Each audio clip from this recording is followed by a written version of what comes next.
جاتی ہیں جب وہ نظر آتے ہیں، ہم نہیں سمجھ پاتے ہیں۔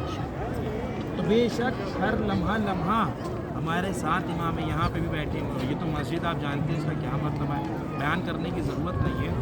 میں یہ عرض کرنا چاہتا ہوں امام زمانہ علیہ السلام کی آپ کی عظمتوں پہ لاکھوں سلام کہ آپ کا ایک لقب ہے بقیت اللہ۔ بقیت اللہ کا مطلب کیا ہوتا ہے؟ میں مثال دوں کہ جیسے کہ آپ میرے پاس آئے اور مثال کے طور پہ میں تجارت کرتا ہوں، میں کوئی سامان بیچتا ہوں، آپ نے مجھ سے کہا کہ مجھے 80 روپے کا سامان دیجیے اور آپ نے مجھے 100 روپے کا نوٹ دیا، تو میں بقیہ یعنی جو 20 روپے وہ آپ کو لوٹاؤں گا، اس کو کہتے ہیں بقیہ۔ اب یوں سمجھ لیے خزانہ قدرت میں جو اللہ کا بقیہ خزانہ اسے امام زمانہ کیا کہنے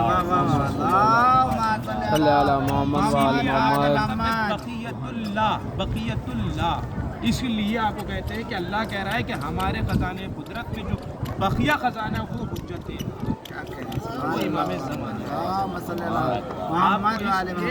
بقیت اللہ کہا جاتا ہے۔ اور ہمیشہ ہمیں مولا کے لیے تیار رہنا چاہیے۔ ہم دعویٰ تو کرتے ہیں، ہم زبان سے تو بلاتے ہیں مولا کو اپنا ظہور ہو جائے، لیکن سچ پوچھیے، ہر ایک انسان اپنے دل سے خود پوچھے کیا وہ اس لائق ہے کہ وہ مولا کا سامنا کر سکے؟ کیا وہ اس لائق ہے؟ نہیں، ہمیں تیاری کرنا ہے۔ ہم صرف دعویٰ نہ کریں، کر کے دکھائیں، ان کے شیعہ بن کے دکھائیں۔ ہم یہ جو کہہ رہے ہیں کہ ان کا ظہور ہو جائے تو اس لائق بنے کہ ان کا سامنا کر سکیں، اس لائق بنے۔ ہاں اتنا تو پتہ ہے کہ ہم ہو سکتا ہے کہ ان کے 313 ناصروں میں نہ شامل ہو پائے، کیونکہ وہ جو 313 ہوں گے جانتے کیسے ہوں گے؟ وہ جیسے مولا علی کے لیے سلمان فارسی تھے، ابو ذر غفاری تھے، جناب مقداد، جناب عمار، بی بی فضہ، یہ بھی مولا کی کنیزیں، یہ جو 313 ہوں گے ایسے نہیں ہوں گے، ایسے ہوں گے کہ یہ باہر سے جا رہے ہوں گے، خبر پڑے گی اگر راستے میں تو بتا دیں گے اندر کیا ماحول ہے، آیا اس پہ عذاب نازل ہو رہا ہے یا اس پہ برکتیں نازل ہو رہی ہیں۔ یہ ایسے 313 ہوں گے۔ ہاں یہ نہیں ہے، ہمیں امید نہیں توڑنا چاہیے، مولا کے جو اور لشکر میں لوگ ہوں گے ہم بھی ان میں ہوں گے، اور ہمیں ہمیشہ ان کا انتظار کرنا چاہیے، ہمیں ہمیشہ تیار رہنا چاہیے۔ اور یہ امام کا بھی کہنے منتظر انتظار کرتے کرتے مر جاتا ہے تو اس کو انتظار کرنے کا بھی ثواب ملتا ہے۔ ہمیں ہمیشہ یہ سوچنا چاہیے کہ ہو سکتا ہے کہ کب مولا کا ظہور ہو، کیونکہ قیامت بعد میں، پہلے امامت ہے بعد میں قیامت، پہلے امام تک میں قیامت۔ آپ جانتے 40 سال مولا حکومت کریں گے، ایک دن کتنا بڑا ہوگا وہ سب نہیں بیان کرنا، بیان یہ کرنا ہے کہ ہمیشہ ہمیں تیار رہنا چاہیے ان کے لیے کہ کیا پتہ کب ظہور ہو جائے۔ اور کیونکہ جو ظہور کی علامتیں وہ دھیرے دھیرے پوری ہو رہی ہیں، کیونکہ جو پیشن گوئیاں کی گئی ہیں کہ جب ظہور ہوگا تو اس سے پہلے کیا کیا ہوگا وہ زمانہ دیکھ رہا ہے، اور یقین جانیے جو ان کے انتظار میں مر کو اتنا ہی ثواب ملے گا جو اس وقت ان کے ساتھ ہوگا۔ کیونکہ جب جناب عیسیٰ سے ان کے لوگوں نے کہا، چاہنے والوں نے کہا کہ اے جناب عیسیٰ یہ بتائیے کہ آپ کے بعد آپ نے فرمایا کہ آخری نبی آئے گا، تو یہ بتائیے کہ ہم صراط پہ کیسے رہیں گے، ہم صراط مستقیم پر کیسے رہیں گے؟ تو فرمایا سنو، جو آخری نبی کے انتظار پر رہے گا وہ صراط پہ رہے گا، اور جو انتظار کرتے کرتے مر جائے گا وہ سمجھ لو صحیح موت مرے گا، حق کی موت مرے گا۔ تو ہمیشہ ہمیں تیار رہنا چاہیے، اور یقین جانیے ہم کوئی بھی سوال کرتے ہیں مولا جواب دیتے ہیں، ہم سچے دل سے سوال کریں تو وہ خود جواب دیں گے۔ یہ جو عریضے ڈالتے ہیں، یہ عریضے ہم لوگوں کے عریضے کون وہاں تک پہنچاتا ہے؟ مولا کے غلام ہیں حسین بن روح، یہ جو ہیں ہم لوگوں کے عریضے امام تک پہنچاتے ہیں، اور امام کا جواب بھی آتا ہے۔ اچھا جواب کیسے پتہ چلے آپ کو کہ امام نے آپ کا جواب دیا؟ تو جواب پتہ کرنے کے لیے یہ چیز ہے کہ آپ نے جو عریضے میں دعا لکھی ہے، اگر وہ دعا مستجاب ہو جائے سمجھ لیجیے مولا نے جواب دے دیا۔ اگر وہ دعا مستجاب ہو جائے، آپ کی پوری ہو جائے، سمجھ لیجیے مولا نے آپ کا جواب دے دیا۔ اور ایسا کردار ہمیں بنانا ہے کہ مولا خود ہم سے آ کے ملے، ہم کو جواب دے۔ یقین جانیے ایسے ایسے لوگ پڑے ہیں کہ جن سے مولا آ کے ملتے ہیں، ان کے سوالوں کے جواب دیتے۔ اپنے لکھنؤ میں ایک بہت بڑے عالم گزرے ہیں، ان کا کیا کہنا، اتنے بڑے عالم تھے، ایسے عقیدے والے آدمی تھے کہ ایک مرتبہ وہ ریسرچ کر رہے تھے کہ جب خیبر میں مولا کائنات کی تلوار چلی اور جبرائیل نے اپنے پروں پر روکا تو آیا جبرائیل کے پروں پر اس تلوار کا نشان آیا تھا یا نہیں آیا تھا؟ اب اس کے اوپر یہ ریسرچ کر رہے تھے. ایک دن اپنے گھر میں آئے, انہوں نے اپنے غلام سے کہا کہ دیکھو آج کے دن مجھے صرف اور صرف تحقیق کرنا ہے, پڑھنا ہے اس کے اوپر, اس چیز کو ریسرچ کرنا ہے کہ آخر جبرائیل کے پروں پر مولا کائنات کی تلوار کے نشان آئے تھے یا نہیں آئے تھے. توجہ چاہتا ہوں. تو کہنے لگے آج کے دن اگر کوئی بھی میرے پاس آتا ہے ملنے, کسی کو ملنے مت دینا, کہنا کہ آج کے دن میں نہیں مل سکتا. غلام کو باہر بیٹھا دیا, اپنے کام کرنے والے نوکر کو باہر بیٹھا دیا, کہا کسی کو بھی اجازت نہیں دینا. اب یہ آئے اپنے اجرے میں کتابیں نکالنے لگے, ڈھونڈنے لگے, پڑھنے لگے, تلاش کرنے لگے, ریسرچ کرنے لگے. تو یکایک ایک نورانی شخص, اللہ اکبر, وہ آئے تشریف آپ تشریف لا. انہوں نے کہا السلام علیکم, انہوں نے جواب دیا. اب ان کی عقل گم ہو گئی کہ انہوں نے اپنے نوکر سے منع کیا تھا کسی کو آنے نہ دینا. اب ان کی عقل کام کرنا بند کر دی کہ یہ کون ہے, کیسے آ گئے. اب سلام دعا ہوئی. آنے والے نے کہا اے شخص کیا تلاش کر رہے ہو, کیا ریسرچ کر رہے ہو, کیا کس چیز کے اوپر تحقیق کر رہے ہو. تو انہوں نے کہا کہ میں یہ سوچ رہا ہوں کہ جب جبرائیل کے پروں پر مولا علی کی تلوار آئی, جناب جبرائیل نے تلوار کو روکا, تو آیا جبرائیل کے پروں پر نشان آیا تھا تلوار کا یا نہیں آیا تھا. تو آنے والے نے کہا بس اتنی سی بات, یوں سمجھ لو کہ جب ابراہیم نے اسماعیل کی گردن پہ چھری رکھی تھی, اگر اسماعیل کی گردن پہ نشان آیا تھا تو سمجھ لینا کہ جبرائیل کے پروں میں بھی نشان آیا. اللہ اکبر. جب یہ جواب ملا یہ بہت خوش ہوئے.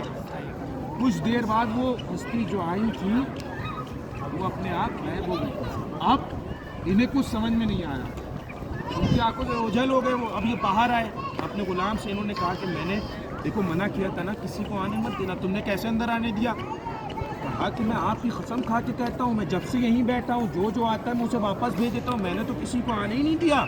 تب یہ سمجھے کہ جو آنے والا تھا وہ کوئی اور شخص نہیں, ہمارے اور آپ کے امام ہیں. اللہم صلی علی محمد وعلی محمد. بے شک اگر ہم سچے دل سے, سچے عقیدے کے ساتھ گناہوں کو پاک کر جائیں, مگر گناہوں سے دور ہو جائیں, صرف اور صرف ان کی ولایت پر ہونا. اگر ہمارا کوئی بھی سوال ہو وہ خود باجازِ امامت آئیں گے اور ہم کو جواب. لیکن ہمیں اس لائق ہونا چاہیے, ہمیں اس لائق ہونا چاہیے اور ہمیشہ ان کے لیے تیاری کرنا چاہیے. ایک واقعہ بس سنا رہا ہوں, اس کے بعد ہفتے مصاحب کے ایک شخص کے گھر مولا کو تشریف لائے. دق الباب کیا, اندر سے اس نے کہا کون؟ امام نے کہا کہ میں تمہارے وقت کا امام, میں امام مہدی ہوں.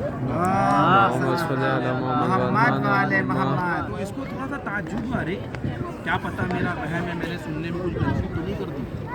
پھر دق الباب کو پوچھا کون؟ کہا کہ میں تمہارے وقت کا امام, میں مہدی ہوں.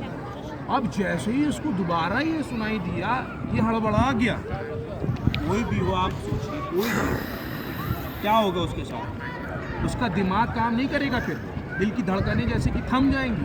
اگر کچھ ایسا ہو, اس کے ساتھ بھی ویسے ہی ہوا. اب اس نے کیا کیا, دروازہ نہیں کھولا, اس نے کہا امام بس مجھے 2 منٹ کی مہلت دے دے, میں اپنے گھر کو صفا کر دوں. یہ چاہتا تھا امام تشریف لائے کہ میرے گھر کی جو گندگی ہو وہ سب نہ دیکھیں, سب صفائی رکھیں. تو اس نے کہا مولا بس مجھے 2 منٹ کی مہلت دے دیجیے, میں اپنے گھر کو صفا کر دوں. 2 منٹ اس نے لیے, گھر کو صفا کیا. جیسے ہی یہ باہر گیا تو دیکھا وہاں پہ امام نہیں. یہ باہر نکل کے دائیں بائیں دیکھنے لگا تو اس نے دیکھا کہ امام ایک نشیب میں اللہ کی طرف مخاطب ہو کے کہہ رہے ہیں اے میرے پروردگار, میں تو آنا چاہتا ہوں, میری امت تیار نہیں. میں آنا چاہتا ہوں, میری امت تیار نہیں. بے شک ہمیں ہمیشہ تیار رہنا چاہیے, ولایت امیر المومنین پر ہمیں ہمیشہ چلتے رہنا چاہیے. اور یہ ولایت ایسی چیز ہے کہ اس کا بہت بڑا امتحان ہوگا.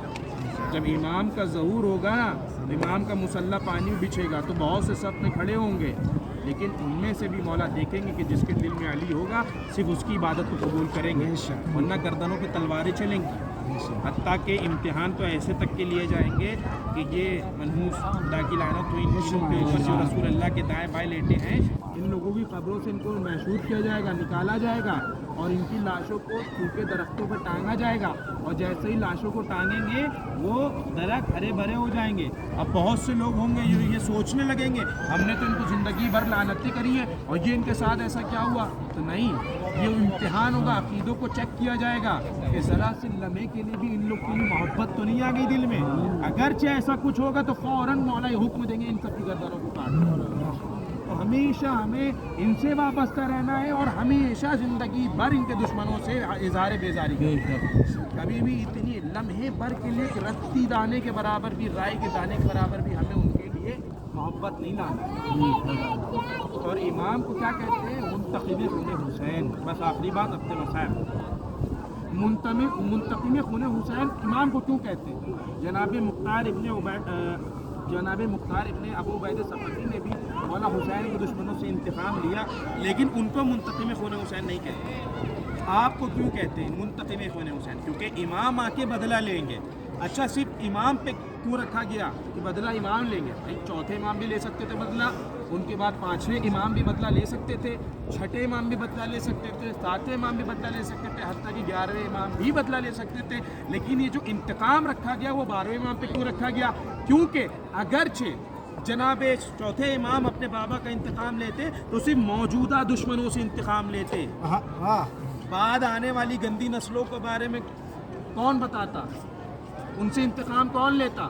اگر پانچویں امام لیتے تو اپنے دور کے دشمنوں سے، چھٹے امام لیتے تو اپنے دور کے دشمنوں سے، لیکن جب امام آئیں گے اس لیے ان کو منتقم خون حسین کہتے ہیں امام کو، کیونکہ یہ اپنے دور کے بھی دشمنوں سے انتقام لیں گے، مولا حسین کے دور کے بھی، اور جناب آدم سے لے کر خاتم تک، خاتم سے لے کے ان تک کے یہ تمام دشمنوں کو زندہ کر کر کے ان سب سے انتقام لیں گے۔ اس لیے امام کو منتقم خون حسین کہا جاتا ہے۔ یہ سب سے انتقام لیں گے، جس کے بھی دل میں بغض علی ہوگا سب سے انتقام لیں گے، سب کی گردنوں کو اڑائیں گے، کیونکہ اس وقت وہ سب کو نکالیں گے، محشور کریں گے اور پھر انتقام لیں گے۔ اگر کوئی اور انتقام لیتا تو اپنے وقت کے دشمنوں سے لیتا، بعد آنے والوں سے کیسے لیتا؟ امام آخری، ان کے بعد تو پھر قیامت ہے نا، پھر وہ لیں گے انتقام، سب سے انتقام لیں گے۔ جناب آدم سے لے کر ان تک کے تمام دشمنان علی، دشمنان اسلام، دشمنان زہرا، دشمنان اہل بیت، دشمنان شیعہ، تمام کے تمام دشمنوں سے انتقام لیں گے۔ اور یقین جانیے کہ ہم لوگ جو مجلس پڑھتے ہیں اس میں بھی امام تشریف لاتے ہیں، اہل بیت علیہ السلام کے مصائب بیان کرتے ہیں، مولا خون کے آنسو روتے ہیں۔ آپ سوچئے جب ان کے سامنے ان کے جد کا ذکر کیا جاتا ہوگا تو ان کی کیفیت کیا ہوگی؟ ان کے سامنے جب کربلا کے مصائب بیان کیے جاتے ہوں گے تو امام کے دل پہ کیا گزرتی ہوگی؟ ان کے سامنے جب جناب علی اکبر کی شہادت کو بیان کیا جاتا ہوگا کہ 18 سال کا سن تھا اور سینے میں برچی کی انی ٹوٹ گئی، کس طرح سے آقا حسین نے جناب علی اکبر کے سینے سے برچی کی انی کو نکالا۔ جب امام سنتے ہوں گے تو آپ کے دل پہ کیا بیت جاتی ہوگی؟ جب جناب قاسم کی شہادت کا منظر سنتے ہوں گے کہ زندگی میں ہی لاشا پامال ہو گیا تو امام کے دل پہ کیا گزر جاتی ہوگی؟ جب سنتے ہوں گے کہ آقا عباس کے شانے قلم ہو گئے، آقا عباس منہ کے بل زمین کربلا پہ آئے تو امام کے دل پہ کیا گزرتی ہوگی؟ جب سنتے ہوں گے کہ ان کا جد آقا حسین کے جنہیں کربلا کے میدان میں رلا کے شہید کیا گیا تو امام کے دل پہ کیا گزرتی ہوگی؟ یقین جانیے جب مولا ہمارے گھوڑے پر ڈگمگا رہے تھے، ظالم کس طرح سے حملہ کر رہے تھے، اب آپ خالی ایک نقشہ اپنے دماغ میں رکھے، تصور کریے کہ مولا اپنی تلوار کو نیام میں رکھ چکے ہیں، تمام ظالمین جمع ہو چکے ہیں، جس کے پاس جو ہے اس سے وہ حملہ کر رہا ہے، جس کے پاس تلوار ہے وہ تلوار چلا رہا ہے، جس کے پاس نیزہ ہے وہ نیزہ مار رہا ہے، جس کے پاس گرز ہے وہ گرز چلا رہا ہے، جس کے پاس تیر ہے وہ تیر برسا رہا ہے۔ امام کا علم یہ تھا کہ سامنے سے تیر چلاتے تھے لوگ تو امام پیچھے کی طرف چلے جاتے تھے، پیچھے سے نیزے مارتے تھے، آقا حسین آگے چلے جاتے تھے، دائیں جانب سے ظالمین تلوار چلاتے تھے، مولا حسین بائیں چلے جاتے تھے، بائیں جانب سے خنجر چلتے تھے، آقا حسین دائیں چلے جاتے تھے۔